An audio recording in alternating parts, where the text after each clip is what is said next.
Este, vamos aquí al... ya, bueno. Bueno, en primer lugar, tu compañero Ramos, que es el delegado, me pidió por WhatsApp que viéramos el tema de las exposiciones el lunes, ¿no? El día lunes. No hay ningún problema, ¿no? O sea, podemos postergarlo para el día lunes. Al final la idea es que ustedes presenten pues una exposición lo más adecuada posible, ¿de acuerdo? Entonces, vamos a dejarlo para el día lunes, me hacen recordar nomás. Ramos creo que no está conectado porque tiene otra actividad, así que le pediremos pues a Percy Pariona que nos apoye con eso, ¿de acuerdo, Percy? Ya. Entonces tú por el WhatsApp, por el grupo que tienen, les comunicas a tus compañeros que la presentación de la exposición sería el día lunes, ¿de acuerdo? Y de pasada me haces acordar a mí también, porque a veces yo, me olvido. Así que me mandas un WhatsApp también para mí. Recordatorio, ¿no? ¿Ya? Ya, Parione. Muy bien. Entonces vamos a continuar con la clase. Bien. eh, Vamos a ver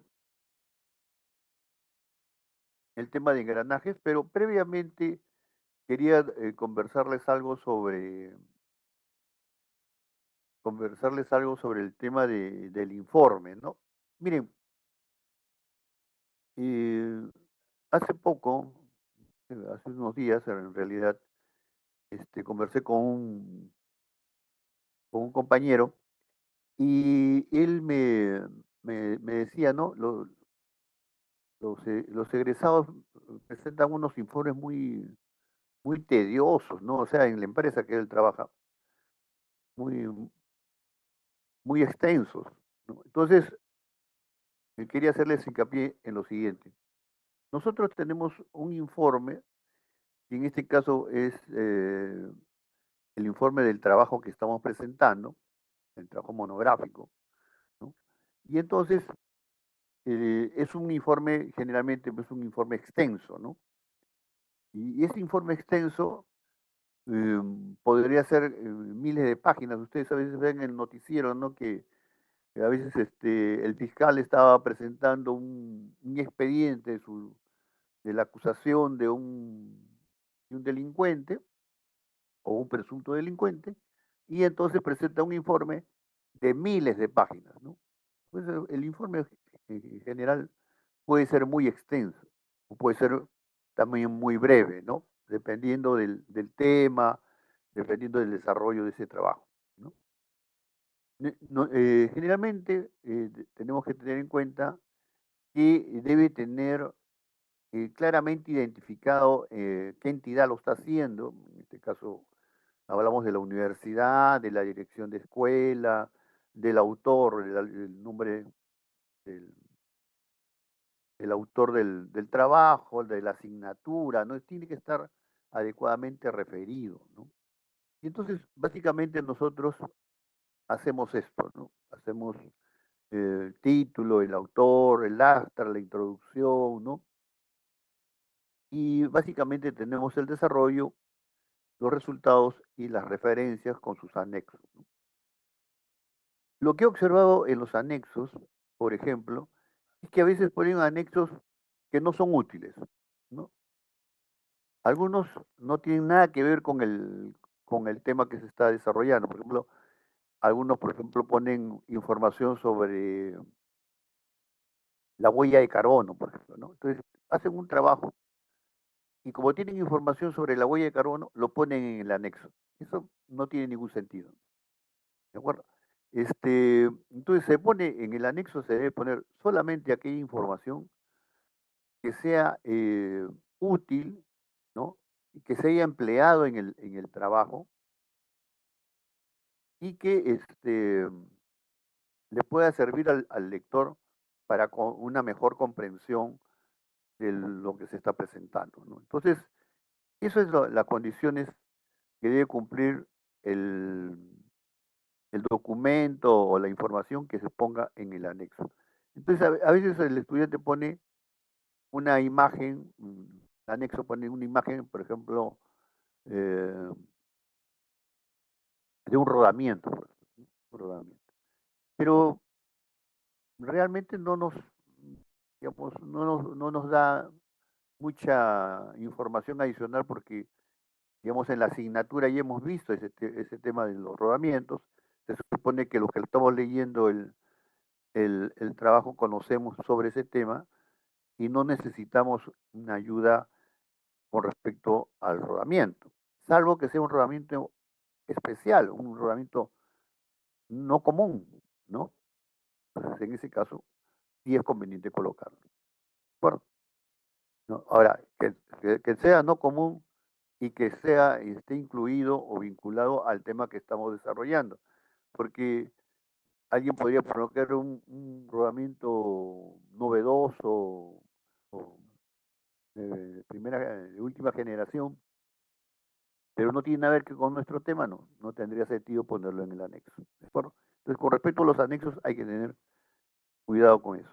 Ahora, las conclusiones no pueden ser muchas conclusiones. Las conclusiones tienen que estar adecuadas al objetivo del trabajo. Entonces, si en el trabajo teníamos un objetivo, ese objetivo debe, al final del trabajo, terminar en una conclusión, ¿no? Es decir, se logró el objetivo, no se logró el objetivo, se cuantifica el objetivo, ¿no? Se califica el objetivo. Eso es lo que nosotros hacemos en la conclusión, ¿no? Entonces, la conclusión está directamente relacionada con el objetivo del trabajo. Ahora, en algunos trabajos, tenemos un objetivo y para lograrlo hacemos un desarrollo, ¿no? Hacemos digamos, una investigación, unas pruebas, ¿no? Y de repente aparece por ahí alguna información o algún resultado interesante que no estaba dentro de nuestros objetivos, pero que casualmente lo hemos encontrado. Entonces, eso podría ser también una conclusión, es decir, ese descubrimiento o ese concepto encontrado adicionalmente en el proceso también se puede incluir, ¿no? Pero no son muchos, generalmente no son demasiadas las conclusiones en que se deben colocar de un trabajo. Bueno, esas dos cosas tienen que ser, ¿no? Bien, este, cuando hacemos un informe, lo que tenemos que pensar es aquí, ¿quién lo va a leer, no? En nuestro caso, por ejemplo, ustedes están haciendo el informe para que yo lo lea, ¿no? El profesor, ¿no? ¿No? Entonces, ¿qué es lo que quiere el estudiante comunicar? ¿Qué quiere comunicar el estudiante con su informe? ¿No? Que conoce y domina el tema de la asignatura. Eso es básicamente la idea, ¿no? La idea es que el profesor, mire, yo sé su asignatura, la conozco, ¿no? Y digamos, el objetivo es que el profesor coloque una calificación aprobatoria, ¿no? Entonces, ese es digamos, el recorrido o el pensamiento que debemos tener. Sin embargo, podría ser que ustedes estén presentando un informe a un cliente, ¿no? O sea, están tratando de darle una información a un cliente, ¿no? Entonces, si el cliente es el que lo va a leer, ustedes qué quieren del cliente, ¿no? Que el cliente conozca el servicio, conozca el producto, ¿no? Y que finalmente lo compre o lo contrate ustedes, ¿no? Entonces, hay que pensar en el informe, a quién va dirigido, qué queremos comunicar con el informe y qué queremos lograr.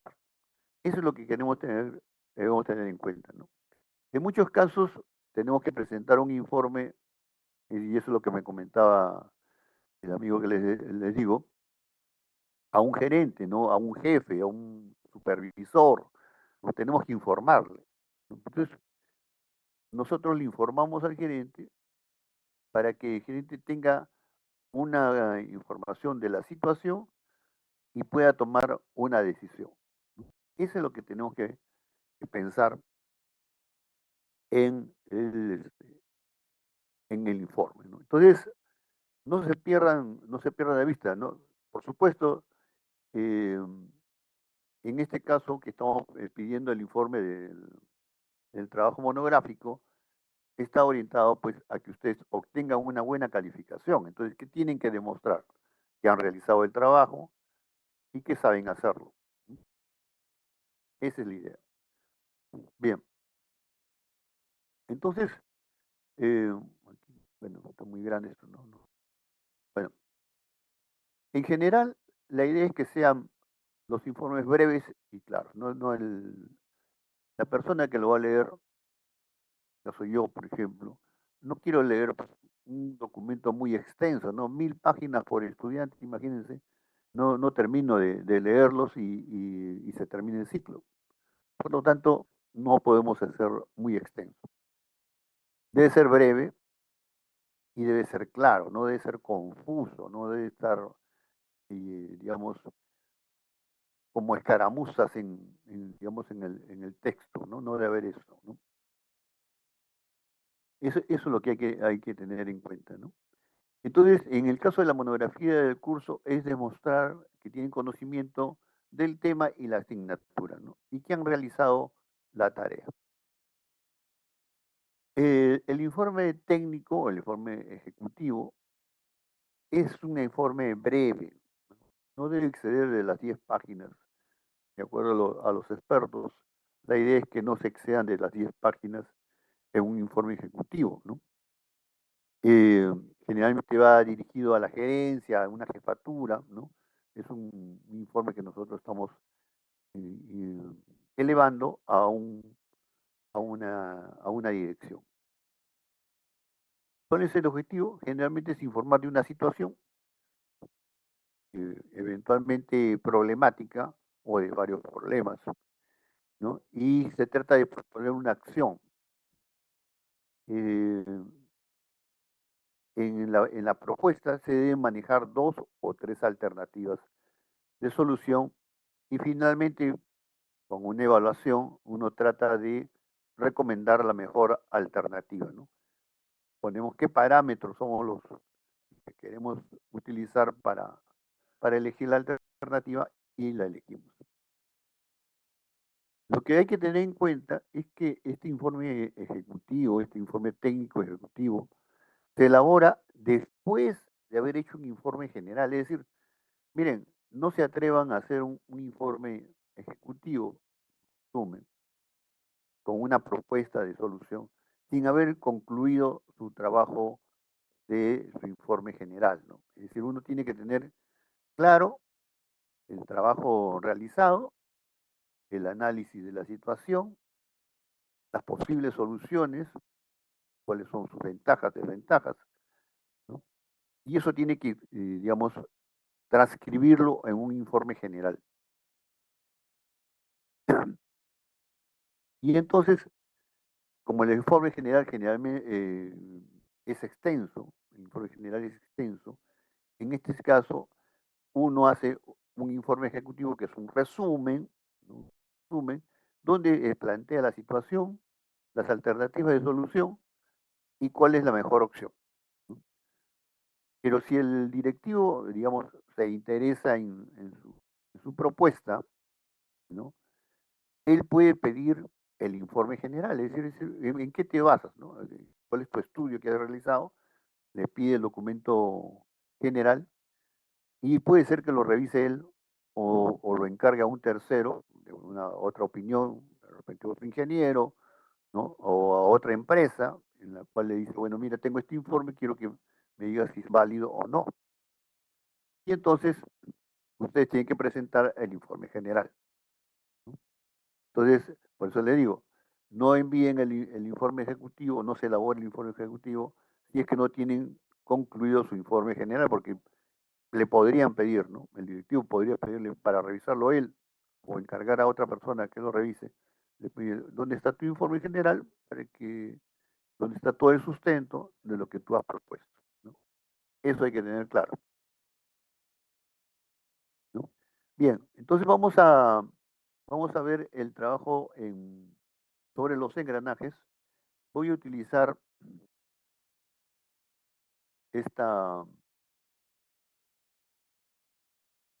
esta caja reductora para hacer el ejemplo, ¿no? Vamos a hacer el día de hoy el tema de fatiga superficial y, o también llamado picadura.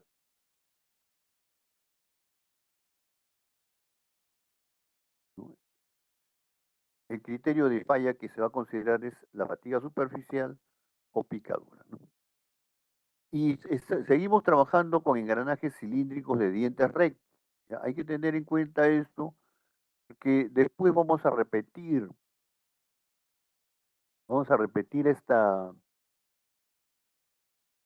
este proceso de cálculo considerando engranajes helicoidales, ¿no? En este momento hemos hecho solamente engranajes cilíndricos de dientes rectos. La clase anterior hicimos fatiga en la raíz del diente y ahora vamos a hacer fatiga superficial. Bueno, en la fatiga superficial, como habíamos mencionado, el diente, sí, dime, ay, ay, ay, disculpa, me voy a habilitar. Tiene razón. Vamos a grabar, ¿dónde está? A ver un ratito.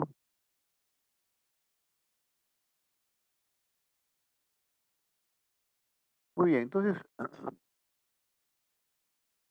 vamos a continuar. Eh,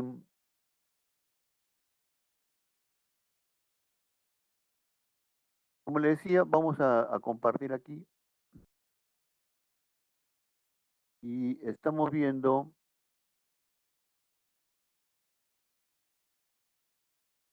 este caso, ¿no? Fatiga superficial o picadura, ¿no? Es ese tipo de falla, ¿no? Y lo vamos a aplicar en una caja reductora. En este caso, además de ser una caja reductora de dos etapas, estoy colocando piñones y engranajes idénticos. ¿Qué quiere decir? Que el piñón de la primera etapa, Z1, es igual al piñón de la segunda etapa, Z3. Idéntico. El mismo, la misma geometría, el mismo material, lo uso en el Z1 como en el Z3. Y en el engranaje, Z2, ¿no? Es idéntico al Z4. ¿Ya? Entonces, estamos hablando del mismo número de dientes, estamos hablando del mismo módulo, estamos hablando del mismo material. ¿Está claro? Ahora, ¿por qué razón hacemos esto? Bueno, podría ser, por ejemplo, para reducir, digamos, los repuestos, para reducir el número de, de procedimientos de fabricación, etcétera, ¿no? Es decir, yo hago todos los piñones igualitos y hago todos los engranajes igualitos, entonces todas mis cajas reductoras se reducen, ¿no? Reduce el stock. No tengo Z1 un valor y Z3 otro, todos son igualitos. Entonces, se simplifica bastante el, la fabricación. Esto no es raro, ¿no? Esto no es extraño para un proceso productivo. Eh, por ejemplo en los vehículos, ¿no? En los automóviles, muchos modelos y de un año a otro cambian los modelos. En la versión del año 2022 es diferente a la de 2023, pero en la estructura, en el fondo, sigue siendo igual, sigue siendo el mismo, las mismas piezas, ¿no? Siguen siendo las mismas piezas. ¿Ya? Bueno, entonces esa particularidad tiene este ejemplo. Vamos a mostrar entonces ahora el, eh, el texto del ingeniero Alba, que es el que estamos usando de referencia, ¿no? Este es el que estamos usando de referencia.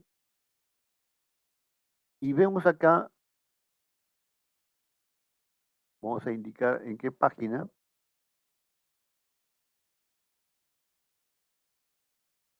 ¿no? Acá tenemos cálculo por fatiga superficial, ¿no? Cálculo por fatiga superficial. Vamos a buscar aquí las fórmulas. Ya. Cálculo por fatiga superficial y lo tengo aquí en esta versión en la página 29, ¿no? En la página 29. Y estas son las fórmulas que tenemos que tener en cuenta,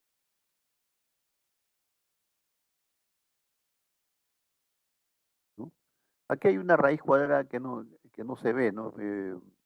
O no está muy nítida esta página. Entonces yo voy a copiarlo aquí para mostrarle a ustedes, para mostrarle a ustedes en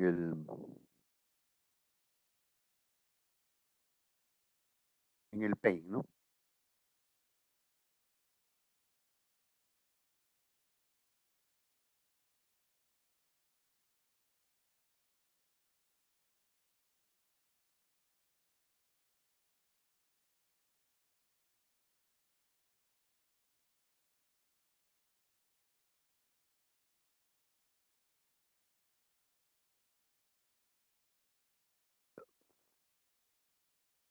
Acá abajo, ya está. Entonces lo que me interesa es esta formulita de acá.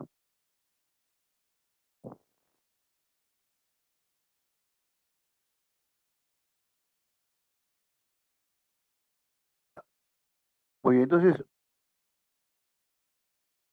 como le decía, aquí raíz, hay una raíz,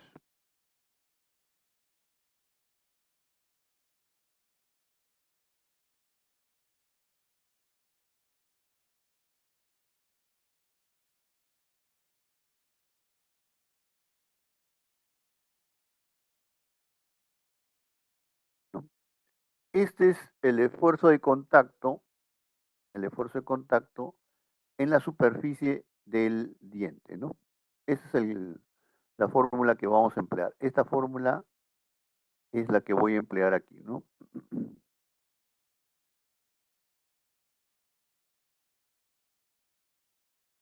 ¿De acuerdo?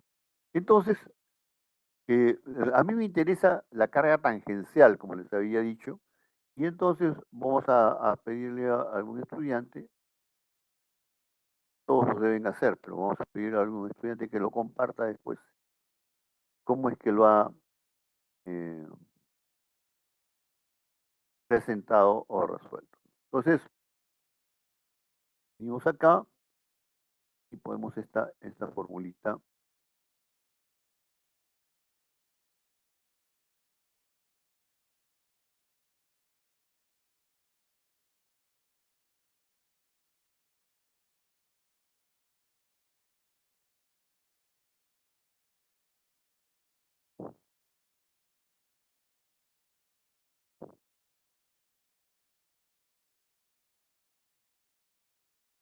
Muy bien, entonces voy a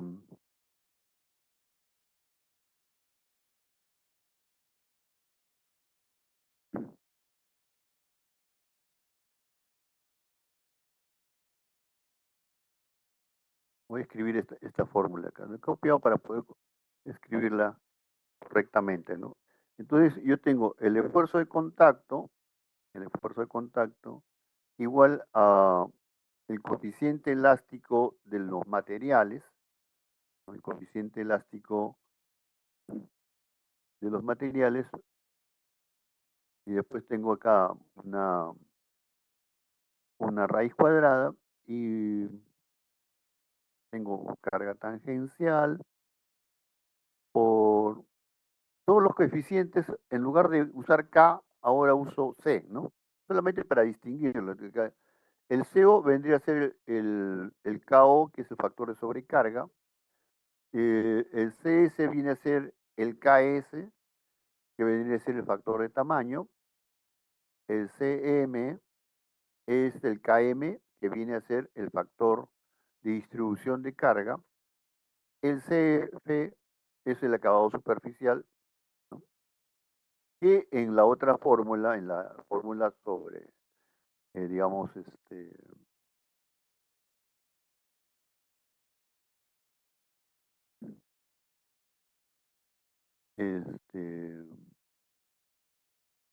en la forma de fatiga en la raíz del diente, no interviene, no el acabado superficial no interviene. Después tenemos el CB, que vendría a ser el KB, que es el factor dinámico o factor de velocidad. Tenemos el diámetro de paso, ¿no? Diámetro de paso, y el, el ancho del flanco, y el factor geométrico, en este caso el factor de forma de, del engranaje, ¿no? Ahí tendríamos todas las condiciones para, digamos, hacer esto. Bueno, este es simplemente la copia de aquí en la fórmula del software, ¿no? En el software. Muy bien, entonces, este vendría a ser el esfuerzo de contacto. Podríamos ponerle aquí un título.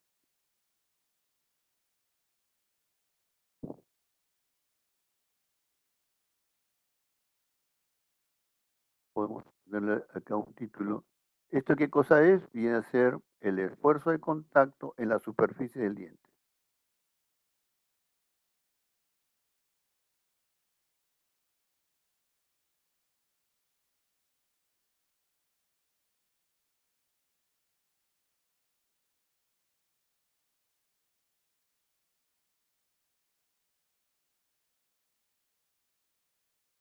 ¿No?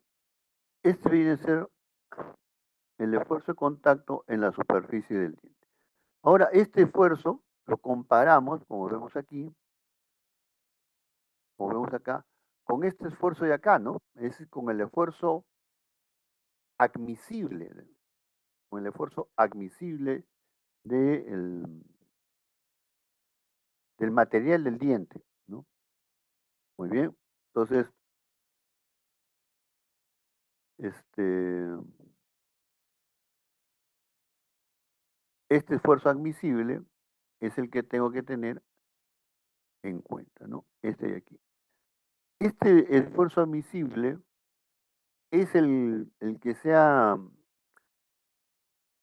determina en el ensayo, ¿no? En el ensayo de fatiga del diente, ¿no?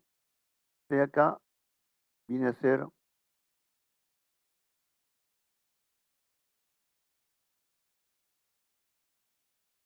viene a ser el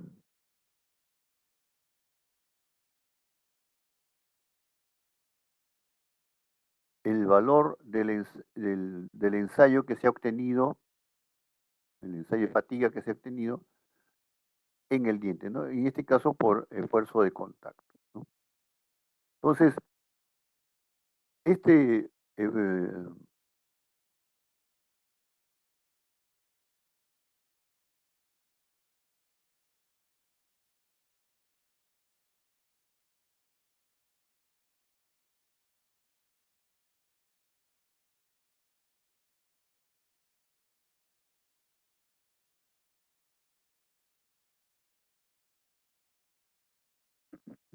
muy pequeño,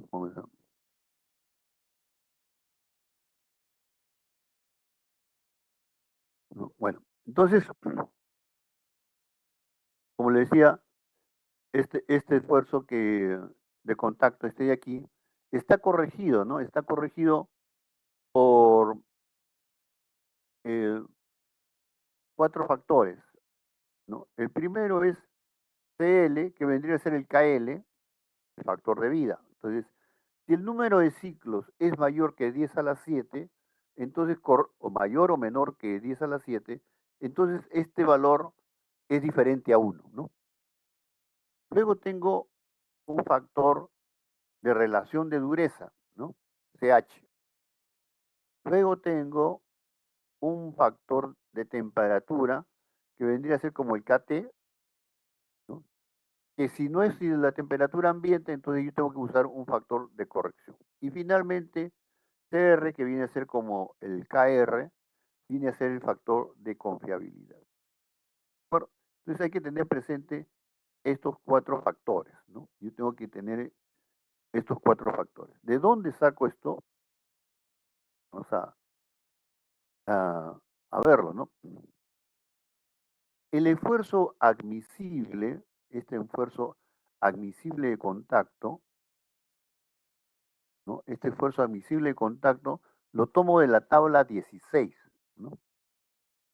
Lo tomo de la tabla 16. Entonces, este esfuerzo admisible de contacto lo voy a tomar de la tabla 16, ¿ya?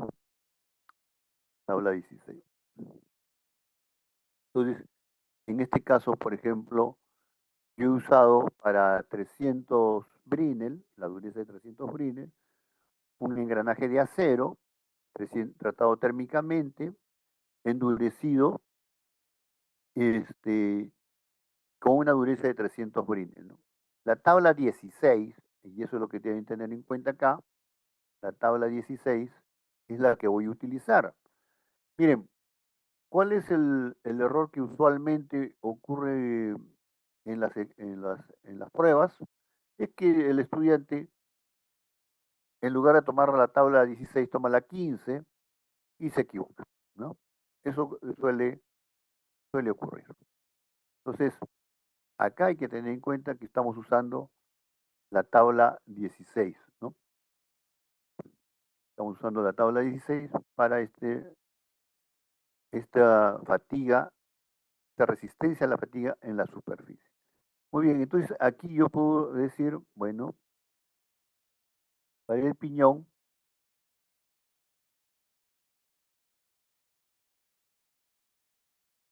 voy a tener una resistencia para el piñón y una resistencia para la rueda. Entonces aquí voy a poner G del piñón y aquí voy a poner G de la rueda, ¿no? Entonces tengo para el piñón y para la rueda. Entonces, vamos a poner algunos valores, por ejemplo, el factor de vida, ¿no? CL. Entonces, CL, ¿dónde lo saco? Voy a las tablas, a la tabla,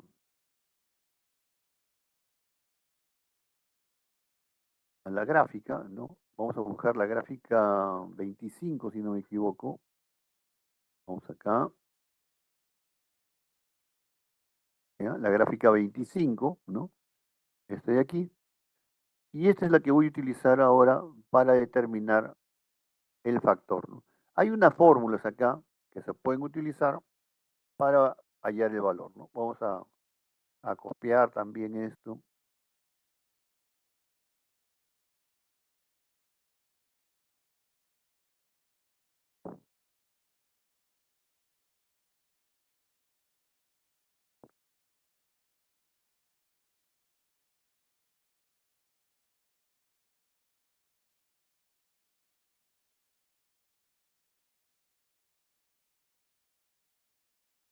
Bueno, y acá tenemos estas expresiones que nos pueden permitir, digamos, evaluar, ¿no?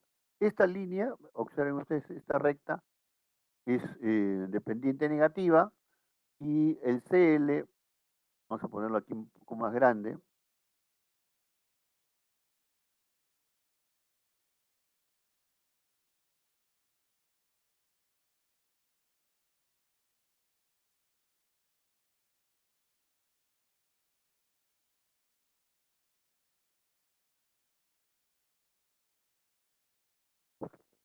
acá,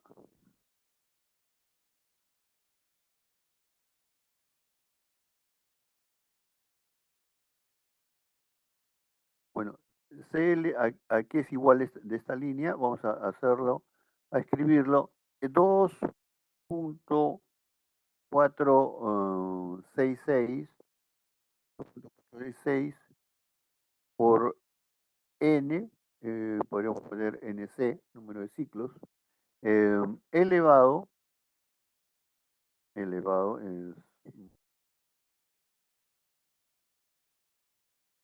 a la, ¿cuánto? 0. 0,56.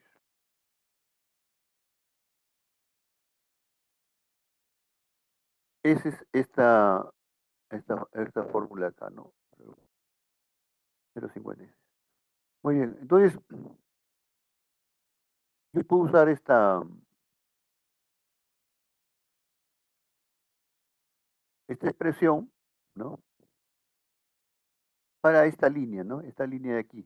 Voy a subrayarla con rojo aquí un ratito, ¿no? Vendría a ser esta línea de acá, ¿sí?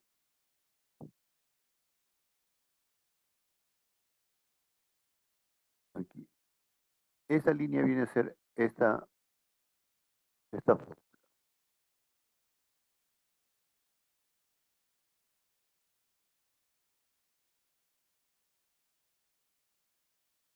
acuerdo? Eso es lo que nosotros tenemos. 0, 0, ya está. 2,46. Muy bien, entonces, esto de aquí es el que vamos a utilizar para corregir, ¿no? Si nosotros quisiéramos otra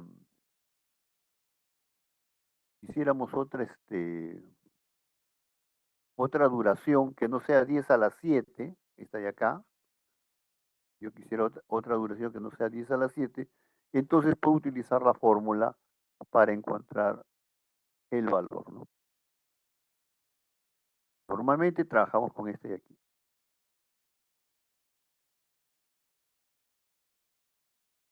Normalmente trabajamos con ese 10 a la 7. Bien, entonces, este,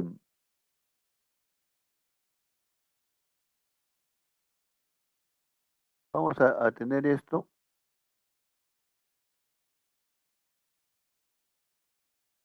Vamos a copiarlo, pues, para tenerlo en el...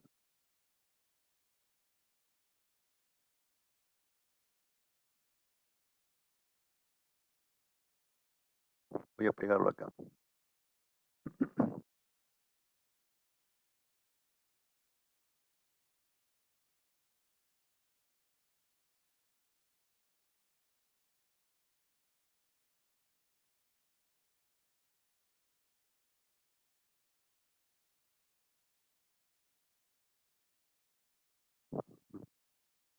Lo tenemos. Y entonces yo puedo escribir aquí en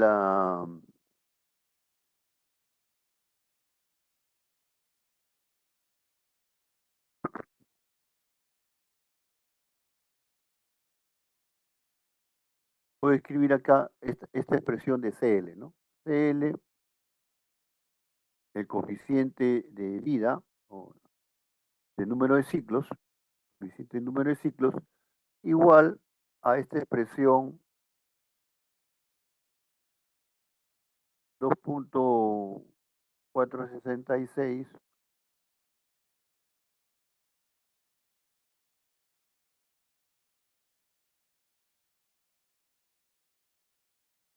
2,466 por el número de ciclos eh, elevado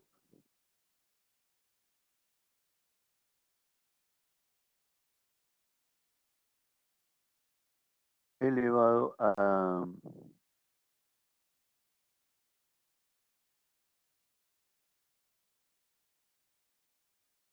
0,056. No sé si tienen ustedes ahí su texto, a ver, verifiquen por favor, no debe ser que me esté equivocando. Ah, menos es, ¿no? Hace falta el signo menos acá. Gracias. Sí, aquí es menos. Ya. Muy bien. Menos 0,5. Ya, entonces es 2,466 y menos esto. Muy bien. Vamos a verificar aquí. En ese le voy a poner el 10 a la 7, por ejemplo, ¿no? Debe salir 1. Si pongo 10 a la 7, me debe salir 1 acá.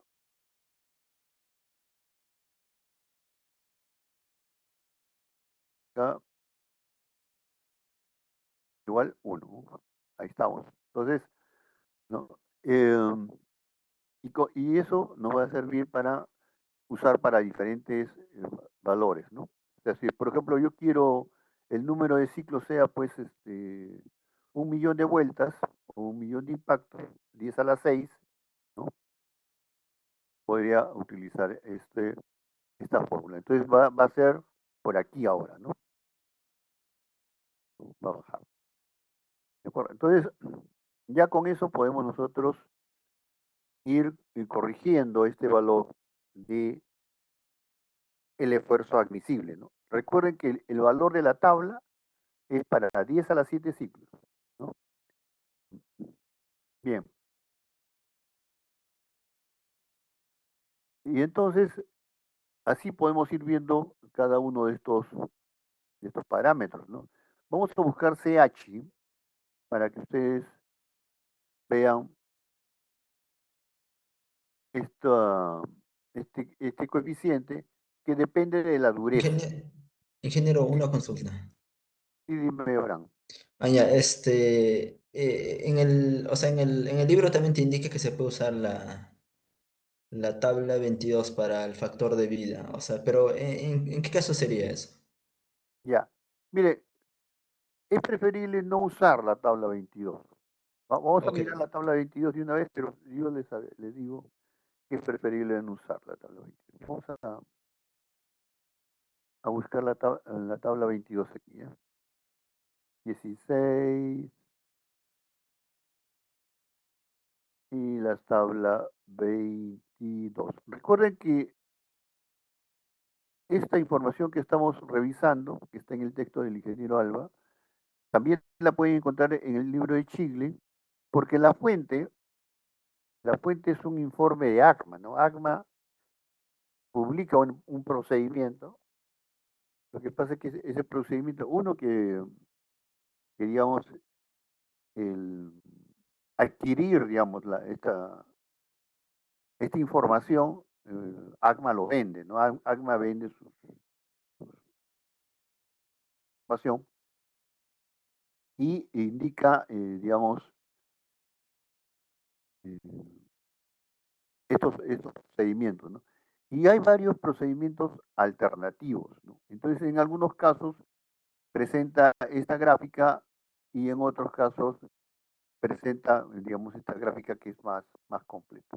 Bueno, en este caso de acá es una gráfica general, ¿de acuerdo? Esta gráfica de acá es una gráfica general. Observen ustedes que acá no está identificado qué material es, ¿de acuerdo? Esta curva, no sabemos de qué material es, ¿no? No sabemos si es acero, bronce, si es acero, qué tipo de acero es, ¿no? Si es acero con por ejemplo, 1060, ¿no? Supongamos que sea un acero 1060, no me indica si está con tratamiento térmico o no lo está. Es una gráfica general, ¿no? Este CL es una gráfica general. Por eso no es conveniente utilizarla. Acá nosotros tenemos unas gráficas que dependen, si lo ampliamos, ¿no? Que dependen de la dureza del material, de la dureza del material. Y observen ustedes que la que es de acero, cementado, ¿no? De 400 Brinell, está más arriba que esta que está de 660 Brinell, ¿no? O sea, que hay una diferencia en el comportamiento uh, del material, ¿no? Y para un mismo número de ciclos nos está dando valores diferentes. Pero, vean ustedes eso, ¿no? Y entonces la figura 24, la figura 22 no tiene esta, digamos, esta explicación, ¿no? Por lo tanto, no sabemos este valor, aquí a qué acero se está refiriendo, a qué material se está refiriendo, ¿no? Bueno, la ventaja de este factor 22, de esta figura 22, es que lo que me está dando es una proporción, ¿no? Entre el 10 a la 7 y digamos el 10 a la 4. Eso es lo que me está indicando aquí, ¿no? Hay una disminución, conforme va incrementándose el número de ciclos, hay una disminución de la capacidad de carga superficial que puede soportar el material, ¿no? Desde 1.8 hasta 1. Eso es lo que me está indicando esta figura, la figura 22. Observen que después de 10 a la 7 lo considera totalmente horizontal, ¿no? Y si observamos acá en la figura 24, vemos que hay una disminución de menor pendiente que antes de 10 a la 7, pero que se continúa, ¿no? Continúa.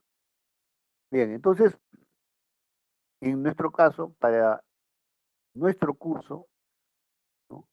Vamos a utilizar esta curva inferior, esta curva que tenemos acá descrita por Ingeniero sería el de abajo. Ajá.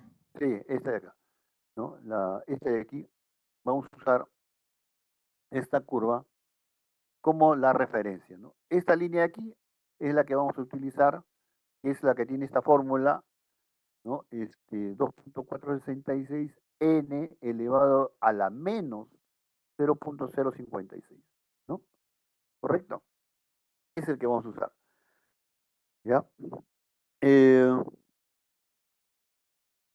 entonces, la idea sería esa, ¿no? La idea es que eh, empleemos la figura 25, ¿no? La figura 25. En realidad vamos a usar las fórmulas de la figura 25. Ahora, si ustedes gustan, pueden encontrar esta misma figura en Shigley, ¿no? También lo van a encontrar ahí. Bien. Ingeniero, en todo caso asumimos que, o sea, no, nos dicen de que o sea, el servicio es crítico, porque me parece que toma la parte superior cuando es comercial, la aplicación es Así es. comercial. La curva superior es la comercial, ¿no? Es la que consideramos después de 10 a la 7 comercial. Ahora, ¿cuál es la referencia entre el superior y el inferior? ¿Cuál es lo que tenemos que tener en cuenta? Miren, lo que trata de decirme esto de aquí es lo siguiente. Si yo necesito un engranaje que digamos, se accione con mucha precisión, ¿no? Se accione con exactitud, ¿no? Y y con mayor eficiencia, uso la curva inferior, ¿no? Pero si es una máquina, digamos, de uso industrial, de uso común, en el cual la influencia digamos, del accionamiento de los engranajes no va a afectar mucho a la máquina, entonces utilizo la curva superior, ¿no? Eh, por ejemplo, pongamos que nosotros queremos colocar un sistema de transmisión de engranajes eh, para colocar las tapas de la botella, ¿no? La tapa de la botella. Entonces, yo para que la tapa de la botella coincida en una línea de producción, ¿no? La tapa coincida con la botella, con el pico de la botella, necesito que haya una determinada precisión. Si digamos, la botella está ligeramente desviada, la tapa no va poder colocarse en la botella, ¿no? O va a colocar mal. Entonces, en esos casos, yo necesito que haya una, una precisión en el movimiento. Cualquier perturbación del movimiento me podría dañar mm, el producto y ya no podría tapar adecuadamente la botella. Eso es lo que tengo que tener en cuenta. Entonces, en ese caso, uso la curva inferior, ¿no? Porque la máquina así lo requiere. Pero imagínense que yo en una plancha quiero hacer agujeros en una plancha, voy a perforar agujeros en la plancha y tienen un paso, pues, por decirte, de 50 milímetros, ¿no? Pero si hace 51, no lo afecta, ¿no? Si lo hace 49, tampoco, ¿no? Hay una holgura ahí. Entonces, en ese caso, mis engranajes pueden ser fabricados con la curva superior, ¿no? Considerar la curva superior como la curva comercial, ¿de acuerdo? Entonces, eso es lo que tenemos que tener en cuenta, ¿no? Y el ejemplo que dan en el texto es, por ejemplo, poner acá un giroscopio comparado pues con una amasadora de harina, ¿no? Entonces, no tiene ninguna influencia en el amasado que, digamos, gire un poquito más rápido o un poquito menos rápido, ¿no? La masa se va a formar igual, ¿correcto? Y en el giroscopio no, porque el giroscopio, pues la precisión del giroscopio requiere que los engranajes sean más precisos, ¿no? Entonces, esa es básicamente la idea de usar estas dos curvas, ¿no? En el curso, como le digo, la idea es que usemos la curva inferior, como dice su compañero, para los casos de precisión, ¿no? Y podríamos usar la curva superior para el caso comercial. Pero observen ustedes que la curva inferior, ¿no? Viene con la misma pendiente para los ciclos anteriores, ¿no? 10 a la 5, 10 a la 6, ¿no? Correcto. Entonces yo puedo aplicar esta fórmula, la puedo aplicar para ciclo de entre 10 a 4 y 10 a la 7 también, ¿no? 10 a la 7. En esta pendiente es esta curva. Bueno, yo por eso acá puedo usar, ¿dónde había puesto acá?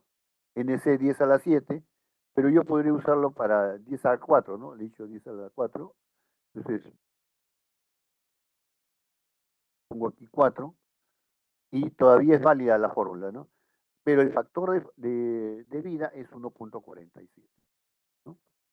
1.47. ¿Qué significa este 1.47? Casi 1.5, 50% más. Observen ustedes aquí, en la fórmula,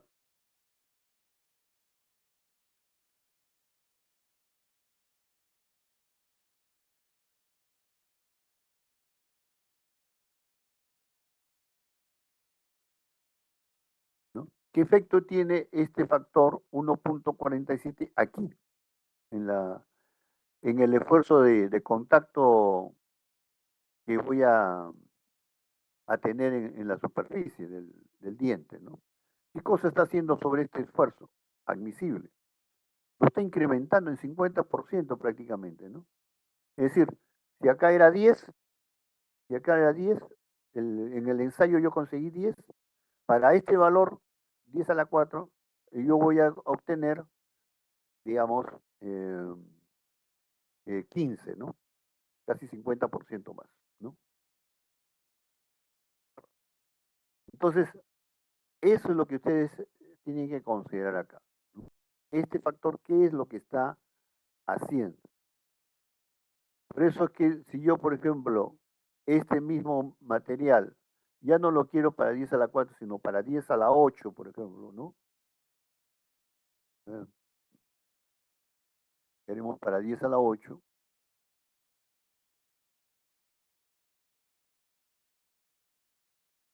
Entonces, este, este material que era como 10, que resistía como 10, ¿no?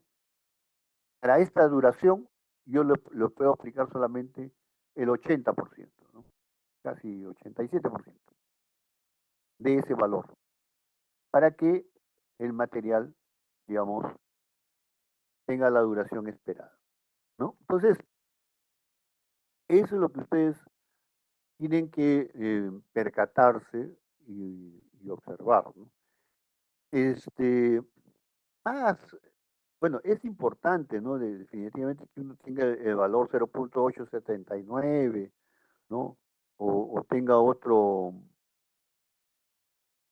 tenga otro valor, ¿no? O sea, por ejemplo, venir acá y decir que sea 6, por ejemplo. Entonces, es importante que, claro, que yo tenga conocimiento de esta magnitud, de 0.8 a 0.13 o 1.13, pero más que nada, yo tengo que darme cuenta de qué efecto es el que produce sobre el esfuerzo, ¿no? Que lo que produce el esfuerzo es el que me va a permitir dimensionar y diseñar mi engranaje. Entonces, ¿está claro esto? Está claro, nosotros podemos continuar, ¿no? Y todos estos factores tienen que ustedes ver cuál es su influencia. Bien, entonces yo le decía, bueno, este es para el factor de vida, factor de número de ciclos, y ahora vamos a ver el factor de dureza, ¿no? Habíamos quedado en eso, me había estado olvidando ya. Hemos ido para el factor de dureza.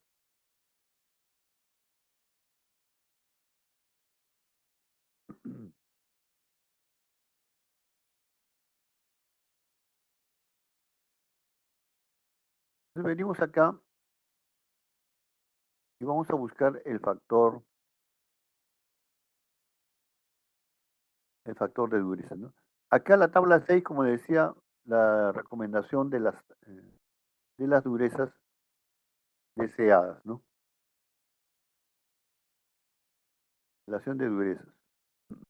Seguimos acá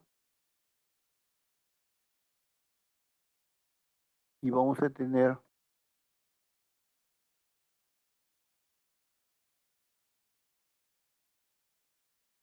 acá está el factor de vida, que como decía, usar la figura 22, puede usar la figura 22, etcétera, ¿no? Ya estamos haciendo la explicación de cuál es el uso más adecuado.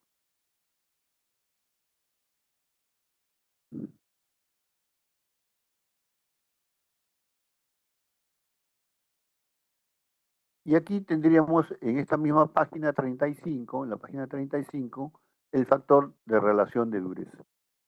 ¿De acuerdo? Bien, entonces vamos a utilizar estas expresiones para el factor de relación de dureza. Si la relación de dureza es menor que 1.2, si la relación de dureza es menor que 1.2, este factor, este parámetro A es cero, aquí sería cero, y el factor de dureza es 1 simplemente. ¿Ya?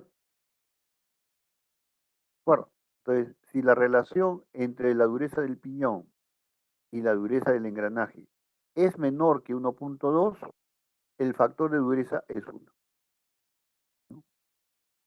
Si este factor de relación de dureza es mayor o igual a 1.2, pero menor o igual que 1.7, entonces el factor A se tiene que evaluar de esta manera y se evalúa el factor de dureza sumando 1 más este parámetro multiplicado por la relación de transmisión menos 1. Acá está esta expresión, ¿no? ¿Dónde está esto?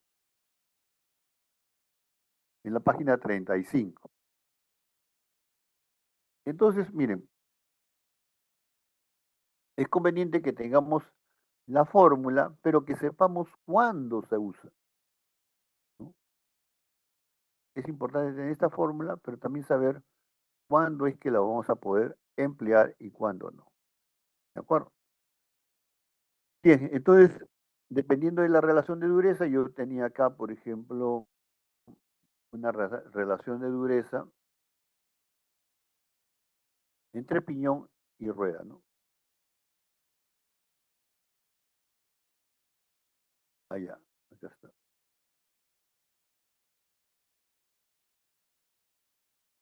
Entonces, ¿cuál es mi relación de dureza acá? Eh,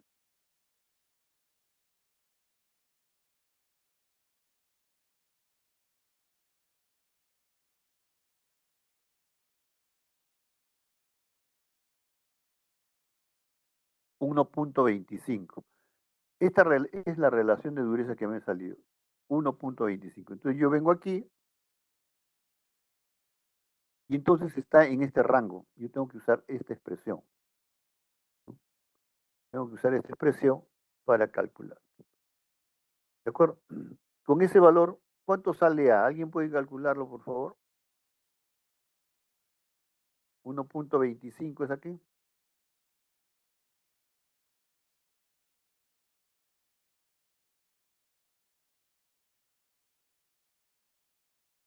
No sé si Yauri está ahí que puede calcularlo.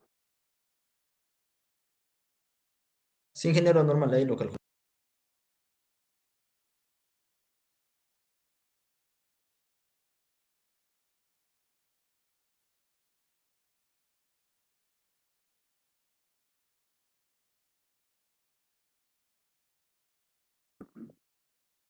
A mí me sale este ingeniero 0,0029.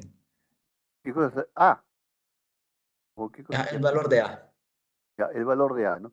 Ujú. Con ese valor eh, con ese valor de a ver, alguien más que verifique, por favor. Con ese valor de A, vamos a hallar el CH, ¿no? O sea, A por mg menos 1.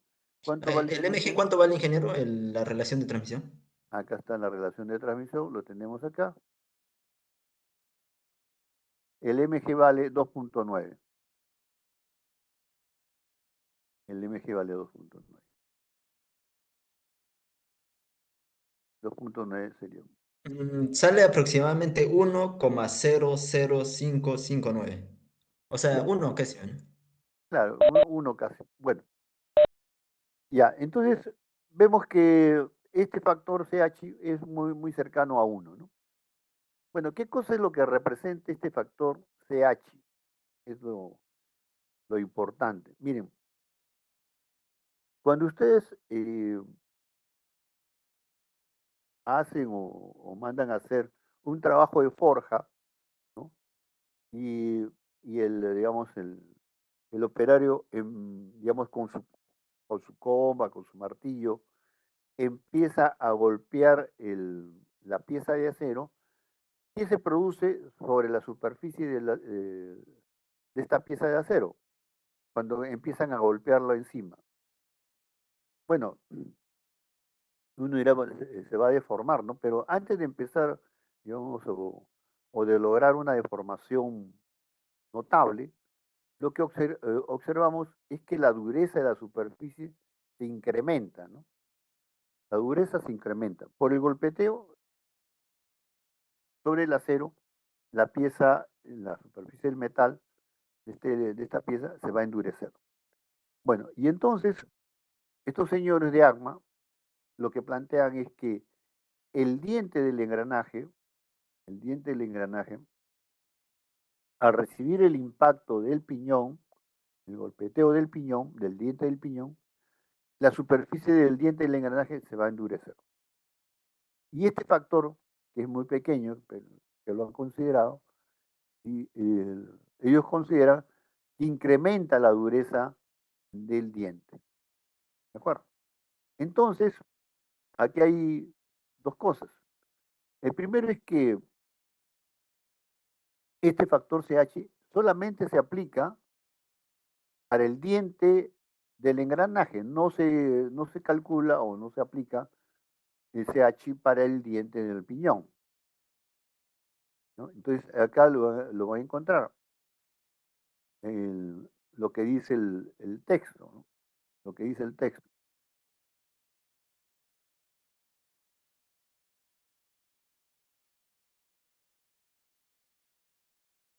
¿no? Acá dice, ¿no? Durante el periodo de rodamiento endurecen por trabajo en las superficies de los dientes del engranaje. TH solo se aplica a la resistencia de los dientes del engranaje y no al piñón. ¿De acuerdo? Eso hay que tenerlo en cuenta.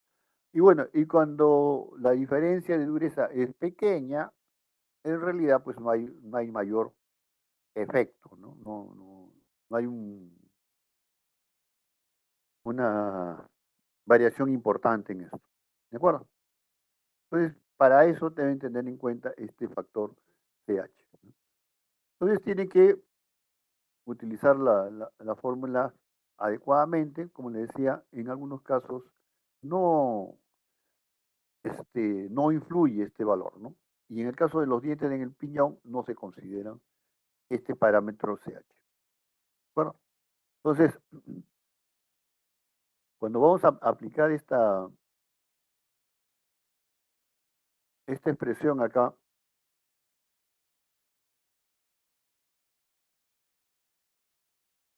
¿no? Esta expresión CH, en el caso del piñón, este CH en realidad yo no debería colocarlo aquí. Para el piñón no modifica CH, ¿de acuerdo? Eso es lo que tenemos que tener en cuenta. Entonces, la diferencia entre el piñón y el engraje es que CH no hay, no actúa. ¿No? Y para ciertos valores de relación de dureza, no más podemos considerar este factor. Igual podemos hacer para la temperatura y después también podemos hacerlo para la confiabilidad. ¿De acuerdo? Muy bien, entonces yo les encargaría que vayan revisando este tema y voy a dejarle como tarea, ¿yo? Vamos a plantear este de aquí como tarea. A ver.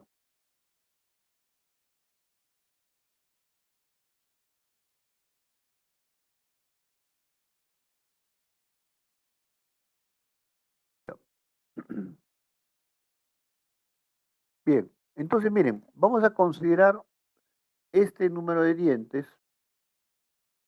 Z1 lo voy a considerar 21 dientes, ¿no? Y Z3 igual a Z1, o sea, 21 dientes también, ¿no? Z2, 61 dientes, perdón, 61 dientes, y Z4 igual a Z2, ¿no? El módulo de, de los engranajes, ¿no? En ambas etapas, M1 y M2, 5 milímetros, 5 milímetros. Y el ancho de los dientes, del flanco, 50 milímetros para los cuatro, ¿no? Cada uno tiene 50 milímetros, van a ser iguales también, ¿no? Bien, y vamos a calcular, vamos a encargar que lo calculen por resistencia a la fatiga. La pregunta es, ¿cuál es la potencia que puede transmitir este reductor? ¿De acuerdo? Entonces, la primera pregunta que tenemos que hacernos es, ¿cuál es,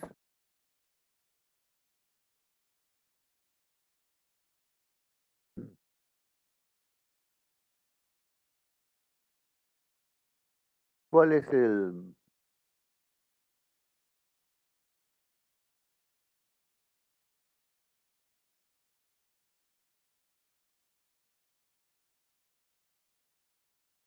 cuál es la potencia que se puede transmitir? ¿Cuál es la carga tangencial que puede actuar, ¿no? Como máximo? ¿Cuál es la potencia que puede transmitir? ¿Cuál es el torque? ¿No? Son las preguntas que ya hemos hecho en, en el problema anterior. Igual, ¿no? Simplemente que ahora el criterio de falla ya no es fatiga en la raíz del diente, sino fatiga superficial. ¿De acuerdo? Bien, entonces vamos a Disculpe, dejarlo eso como tarea. Sí, dime. ¿cuál eran los números de dientes? Disculpe. Allá, aquí para que lo copien.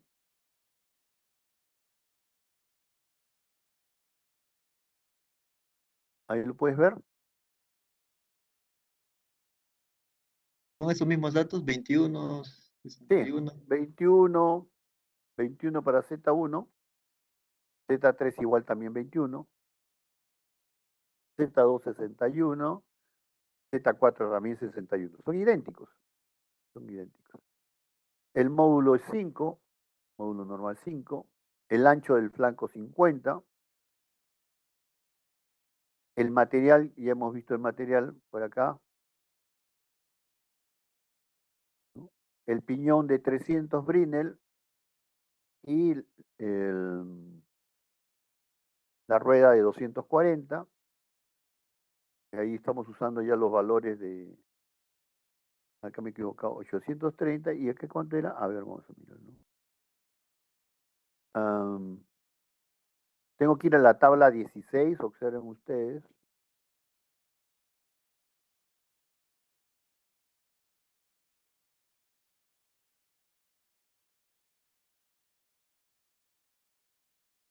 ¿no? Tabla 16, busco acá para acero 830 y 720. Ya sería 830 y este de acá 720.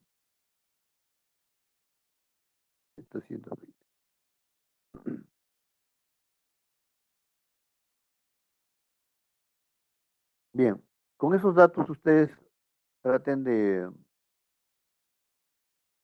hacer, determinar la carga tangencial, el torque, la potencia, ¿no? ¿Qué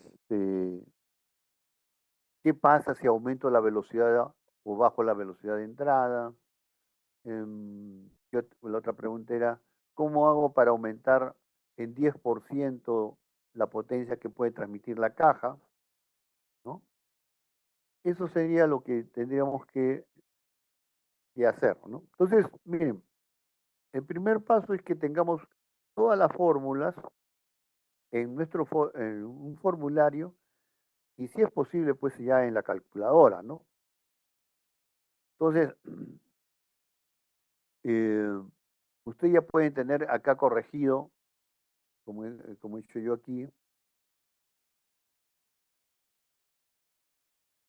¿no?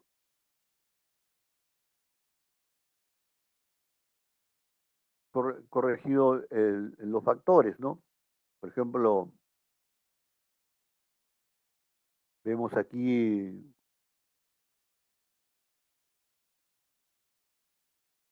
para el piñón, ¿no? Este es para el piñón, ya no tiene CH porque ya lo he corregido. Y para el engranaje sí tiene CH, ¿no? Ya ahí voy a tener en cuenta esa diferencia, ¿no? Ahora, también este, hay algunas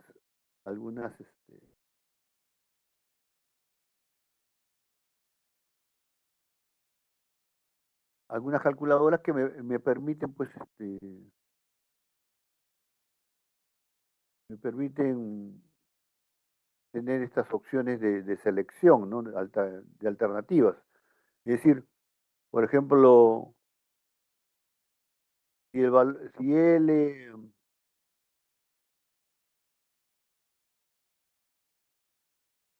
si este NC, el número de ciclos es menor que tanto, entonces se usa una fórmula, si es mayor, otra fórmula, bueno, esas condiciones, algunos, algunas calculadoras también lo permiten. Bueno, ustedes ya verán si lo tienen programado o no.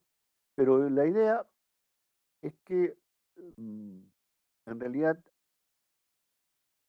el examen, si bien es cierto que viene, le pregunta, por ejemplo, por la magnitud de la fuerza o por la magnitud de la potencia, lo importante es que ustedes, digamos, demuestren que saben, digamos, calcular estos elementos y saben, digamos, tomar decisiones, ¿no? Entonces, la pregunta es, ¿qué pasa si aumento la velocidad de entrada o si disminuyo? ¿Qué pasa si quiero aumentar 10% o 15% la potencia de salida? ¿Sobre cuál elemento debo trabajar? Esas cosas son las que ustedes deben analizar. Bien, no sé si tienen alguna pregunta, pues vamos a quedarnos acá nada más.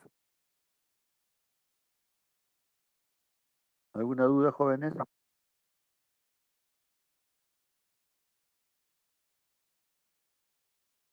Bien, entonces el estudiante que tenga tiempo y que pueda hacerlo, me lo envía a mi correo, ¿de acuerdo? Este de acá, este de aquí, me lo van a enviar por correo la solución de este problema, ¿ya? Este problema, me envían la solución al MC, ¿no? El correo es MC 589, 589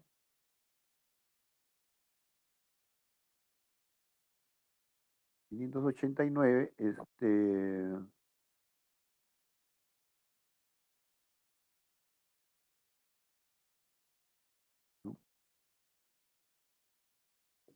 Por el WhatsApp me avisan cualquier información. El otro detalle es con respecto al informe, ¿no? El día lunes hacemos las exposiciones, ¿de acuerdo? ¿Está bien? Bien, y no se olviden de que ya tenemos que ir preparando el segundo trabajo de la monografía, ¿no? En la que vamos a utilizar un motorcito, ¿no? Como le decía, busquen algo interesante. Puede ser esto del agua, ¿no? Puede ser para generar energía, qué sé yo.